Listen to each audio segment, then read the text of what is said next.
the 4th of December 1872, a ship was spotted sailing erratically in the middle of the Atlantic. Her sails were oddly set, her wheel unmanned. When boarders climbed onto her deck, they found cargo worth a fortune, food and water for 6 months, the crew's belongings untouched, and not one living soul. The Mary Celeste became the most famous ghost ship in history. What happened aboard her has never been solved. She was found by the Dei Gratia, a British brigantine whose captain knew the missing man personally. Both ships had loaded in New York weeks earlier, bound across the Atlantic. The Dei Gratia's crew watched the strange vessel yaw aimlessly for 2 hours before daring to board her. Her name, painted on the stern, told them the unthinkable. This was the Mary Celeste. She had sailed 8 days ahead of them. Below decks, the scene was quietly wrong.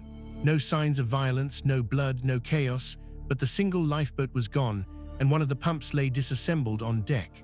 There was over a meter of water sloshing in the hold, worrying, but nowhere near sinking. The captain's bed held the imprint of a child. The last log entry, 9 days old, reported nothing wrong at all. The missing were 10. Captain Benjamin Briggs, a devout, experienced, famously sober New England master, his wife Sarah, their 2-year-old daughter Sophia, and 7 seasoned crewmen. Briggs was no reckless amateur. Colleagues called him one of the finest captains afloat. Whatever drove this man to put his wife and baby into a small open boat in the mid-Atlantic must have seemed, in that moment, safer than staying aboard. The log placed her last known position just off the Azores on the 25th of November. She was found nearly 400 nautical miles away, meaning the Mary Celeste had sailed herself uncrewed for over a week. Her cargo, 1,701 barrels of raw industrial alcohol. When they were finally unloaded, 9 barrels were bone dry. At the salvage hearing in Gibraltar, the Crown's investigator smelled crime. He spun theories of drunken mutiny, of murder, of collusion between the 2 captains for salvage money. He found a cut on the bow rail he called a sword mark, and stains he called blood. The tests came back, not blood. The sword mark was weathered wood. After 3 months of insinuation, the court found no evidence of foul play, and the mystery went global. Then a 24-year-old ship's doctor made everything worse. In 1884, Arthur Conan Doyle, 3 years before Sherlock Holmes, published a lurid short story about the ship, adding warm meals on the table, a vengeful killer, and a renamed Mary Celeste. Readers took it as fact.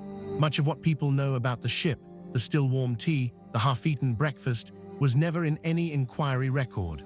It's fiction that swallowed the truth. The theory most historians now favor starts with those 9 empty barrels. Raw alcohol seeping in a sealed hold builds explosive fumes. A rumble, a hiss from the hatches, perhaps a small flash that left no burn, and a captain with his family aboard faces an imminent explosion. Order everyone into the lifeboat, tether it to the ship, wait for the danger to pass. Then the towline parts. The ship sails on.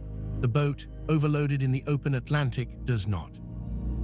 The Mary Celeste herself refused to die quietly. She changed hands 17 times in 12 years. Sailors called her cursed, until 1885, when her last owner deliberately ran her onto a Haitian reef and torched her for the insurance money. The fraud was so clumsy, it was detected immediately. The most mysterious ship of the century ended as a botched scam on a pile of rocks. No wreckage of the lifeboat was ever confirmed. No bodies were ever found. 10 people stepped off a perfectly sound ship into legend, and a century and a half of theories, waterspouts, pirates, mutiny, fumes, all crash against the same rock, the total, absolute silence of the evidence. The sea solved this case in 1872 and has never shared the file. What's your verdict? The fumes or something else? Subscribe for more history the ocean swallowed.